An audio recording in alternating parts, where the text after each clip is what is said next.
बगावत के बाद क्या हुआ, हिंदुस्तानियों के अंदर ये बीज आ गया था कि अब जो है ना, हम लोग आज़ाद हिंदुस्तान करेंगे, आज़ाद हिंदुस्तान करेंगे। हिंदू मुस्लिम जो है अलग अलग होना चाह रहे थे, कहीं ना कहीं एक दूसरे से थोड़ा सा जुड़ रहे थे, कहीं बंगाल की तकसीम हो गई, कांग्रेस पार्टी बनी।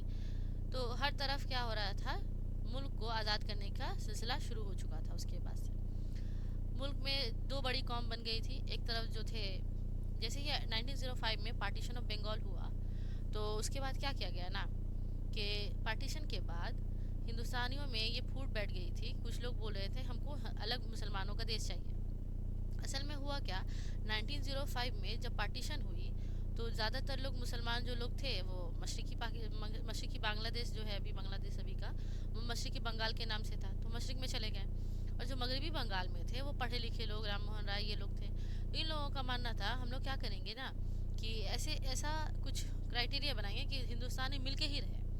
जबकि जो उधर साइड में थे, जो बांग्लादेश, मौजूदा बांग्लादेश है, वहाँ मशरकी पाकिस्तान कह सकते हैं, मशरकी बंगाल, वहाँ के लोग का मानना था कि नहीं, हम लोग जो है मुसलमान हैं, तो हम लोगों को अलग होकर रहना चाहिए, बंगाल को तकसीम कर देनी चाहिए। इसी वजह से 1905 में बंगाल की तकसीम होती है। फिर बाद में बगावतों की वजह से क्या किया जाता है, इसको मनसूख कर दिया जाता है। उसके बाद बहुत सारी स्वदेशी बाइकट तहरीक चलती है, अदम ताउन तहरीक चलती है, सिविल नाफरमानी तहरीक है। तो बहुत सारी छोटी छोटी तहरीकें चलती रहती हैं। और उसी दौरान क्या होता है, बरतानी हुकूमत जो है समझ जाता है कि हम लोग को क्या करना है, अगर हुकूमत सही ढंग से करना है तो हम लोग को क्या करना होगा, नया नया इस्लाहात लेके आना पड़ेगा। इसीलिए क्या करते हैं वो लोग, 1905 से, 1905 नहीं कह सकते, 1909 ले लेंगे, ठीक है। तो 1909 से 1935 तक लगातार नए नए इस्लाहात लाना शुरू कर दिए। अलग अलग इस्लाहात था, लेकिन सभी का मकसद कहीं ना कहीं उन लोगों का एक ही तरफ जुड़ा हुआ था। क्या होता है, 1905 में जब सेक्रेटरी ऑफ स्टेट कह सकते हैं लॉर्ड मिंटू थे, ये ना गवर्नमेंट ऑफ इंडिया एक्ट पास करते हैं 1909 में। इनको हम लॉर्ड मिंटू को, लॉर्ड सेक्रेटरी ऑफ स्टेट थे, इनको हम लोग गवर्नर जनरल या सेक्रेटरी ऑफ स्टेट भी कह सकते हैं, ठीक है। इन्होंने जो असलाहत लाए, इन्होंने क्या किया, एक एक्ट पास किया। एक्ट का नाम क्या था, गवर्नमेंट ऑफ इंडिया एक्ट। इस एक्ट के तहत क्या बोलते थे ये, इनका मानना था कि कुछ असलाहत लाए जाए, कुछ रिफॉर्म्स लाए जाए, जो रिफॉर्म्स क्या करेगी, डायरेक्टली इनडायरेक्टली हिंदुस्तानियों को गुमराह करेगी। इन्हीं के इस्लाहात को हम लोग बोल सकते हैं मॉर्ले मिंटू रिफॉर्म, ठीक है। क्योंकि इस्लाहात था, मॉर्ले मिंटू ने लेकर के आया था, ये उस टाइम के सेक्रेटरी ऑफ स्टेट थे, इसीलिए इसको हम लोग क्या बोल सकते हैं, मॉर्ले मिंटू रिफॉर्म। अब आते हैं शुरुआत कहाँ से होती है, स्टार्टिंग क्या है, इसका बैकग्राउंड क्या है, इसके बारे में जानेंगे। तो 1892 में एक ब्रिटिश बोलते हैं ना, ब्रिटिश गवर्नमेंट क्या करती है, एक बोलेंगे ऐलाननामा जारी करती है। ऐलाननामा जारी करती है, उसमें क्या बोलती है कि डायरेक्ट इलेक्शन किया जाएगा। डायरेक्ट इलेक्शन में क्या बोला गया कि जो हमारे सरकार है, ब्रिटिश गवर्नमेंट डायरेक्ट जो है यहाँ पे गवर्न करेगी, यहाँ पे हुकूमत करेगी। यानी जी बरतानी हुकूमत क्या करेगी, पूरे मुल्क के पार्लियामेंट को चलाएगी। और वो क्या करेगी, डायरेक्टली ये काम करेगी। इस चीज़ को, जैसे ही ये चीज़ बातें होती है, यहीं से शुरू हो जाता है कि इंडिया में क्या किया जाएगा, कुछ रिफॉर्म्स लाए जाएंगे। हाँ, अब इस मंसूबा में क्या होता है, वो क्या करते हैं, अंग्रेज़ों को इंतखाब करते हैं। अंग्रेज़ों को इंतखाब करने का मतलब, जो अंग्रेज हिंदुस्तान में हैं, वही अंग्रेज़ों में से ही डायरेक्टली इलेक्ट किया जाएगा, और वही लोग हिंदुस्तान को चलाने की कोशिश करेंगे, चलाएंगे, ठीक। अब इस चीज़ के खिलाफ जो है हिंदुस्तान में बगावत होने लगती है कि ये क्या बात हुई भाई, अब हमारा हिंदुस्तान है, हम चलाएंगे या वो चलाएंगे, ठीक। अब ये एक तो हिंदुस्तानियों के अंदर जो है इसके लेकर के खिलाफ हो ही गया था। अब होता है क्या, 1905 में लॉर्ड कर्जन क्या करते हैं, पार्टीशन कर देते हैं बंगाल का। बंगाल का जो पार्टीशन होता है, तो हिंदुस्तानियों के अंदर बगावत तो पहले से थी ही कि हमको बगावत करना है। अब क्या होता है, जैसे ही पार्टीशन होती है, लोगों के अंदर लहर दौड़ उठती है कि अब जो है हम जो है हिंदुस्तानी अंग्रेजों को हिंदुस्तान में रहने नहीं देंगे। अब ये हिंदुस्तान के लोग क्या करते हैं, यहाँ के सामान को लेकर के फेंकना शुरू कर देते हैं। मान लो ये पूरा बंगाल है, इसको दो हिस्सों में बांट दिया गया। एक इधर वाला हिस्सा जो मशरक में था, वो मशरकी ये का है, बंगाल का है। और जो मगरब में था, वो मगरबी बंगाल कहलाया। अब जो मशरकी बंगाल के लोग थे, उनका जो रिलीजियस था वो मुस्लिम का था, ठीक है। और जो मगरबी बंगाल के ज़्यादातर लोग थे, वो हिंदू मेजोरिटी थी। अब यहाँ के लोग चाह रहे थे कहीं ना कहीं हिंदुस्तान को एक रहने दिया जाए, जबकि मुसलमानों में बहुत से लोग थे, जैसे कि सलीमुल्लाह है, वो क्या बोल रहे थे कि नहीं, हम लोग को एक अलग राज्य मिल जाना चाहिए जहाँ जितने सारे मुसलमान हैं एक साथ रहेंगे। अब ये बात होती है, पार्टीशन ऑफ बंगाल हो जाता है। लेकिन बगावतों की वजह से इसमें क्या होता है, जो छोटे किसान थे उन लोगों को नुकसान पहुंचता है, क्योंकि ये लोग बोल रहे थे स्वदेशी बाइकआउट करना है। अगर स्वदेशी बाइकआउट करेंगे तो होगा क्या? स्वदेशी बाइकआउट है ही क्या, कि हम लोग क्या करेंगे, हम लोग अपने मुल्क का सामान को इस्तेमाल करेंगे। अब मुल्क का सामान होता था महंगा, वहां से आने वाला महंगा सामान जो था सस्ता था। अब ज्यादातर नुकसान छोटे छोटे किसानों को होने लगा। इसीलिए लोगों ने मिलकर के पार्टीशन ऑफ बंगाल के खिलाफ बगावत कर दी।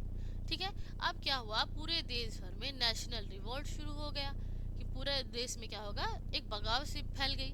ठीक है, अब जितने सारे इनकलाबी तहरीक थे, जैसे कि बंगाल हुआ, पंजाब हुआ, महाराष्ट्र है, तमाम इलाके के मुसलमान जो है एक तरफ हुए और क्या करने लगे, इस पार्टीशन के खिलाफ बगावत करने लगे। ठीक, अब बगावत करने के बाद आखिरकार क्या होता है, ध्यान रखना है कि पार्टीशन में एक तरफ थे सलीमुल्लाह, जो डिमांड क्या कर रहे थे कि मुस्लिम मुस्लिम लीग बनाया जाए, और दूसरी तरफ थे कांग्रेस पार्टी। ठीक है, कांग्रेस पार्टी का थोड़ा सा ध्यान रखना है, 1885 में बनाई गई थी। ये बनाया गया था गोकुलदास तेजपाल संस्कृत विद्यालय में। ठीक है, उस टाइम पे उसके जो प्रेसिडेंट थे बैनर्जी थे, WC बैनर्जी। और उसके जनरल थे गवर्नर जनरल A.O. ह्यूम। ध्यान रखना, इनको सेफ्टी वल भी कहा जाता है, इसको हम बाद में बताएंगे।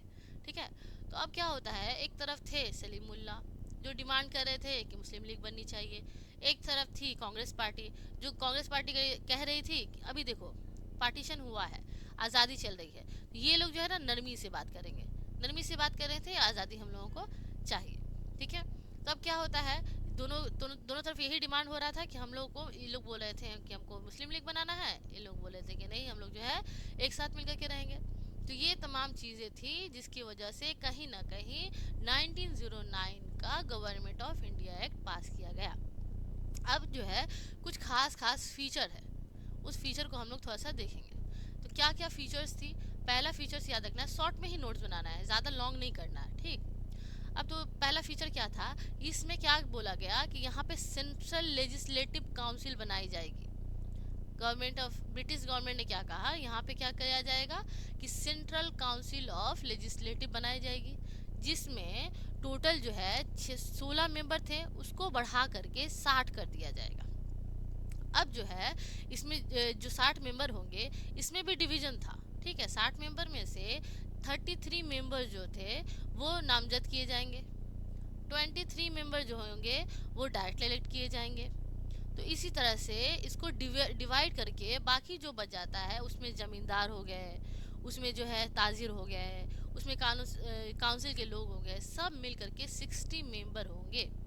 टोटल मेंबर कितने होंगे, 60 मेंबर, जैसे कि ताजिर है, सूबाई कानून साज है, काउंसिल के जरिए मुंतखब किए गए जमींदार, ये सब मिल करके क्या होगा, 60 लोग होंगे और सेंट्रल काउंसिल ऑफ लेजिस्लेटिव होगी, और जो क्या करेगी, कानून बनाएगी।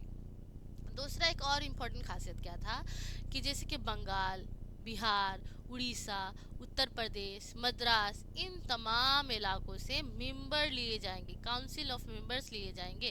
ठीक है, तो 50 मेंबर कहाँ से होंगे, बंगाल, बिहार, उड़ीसा, उत्तर प्रदेश और मद्रास से। ठीक, और 30 मेंबर कहाँ से होंगे, पंजाब, आसाम और बर्मा के रीजन से।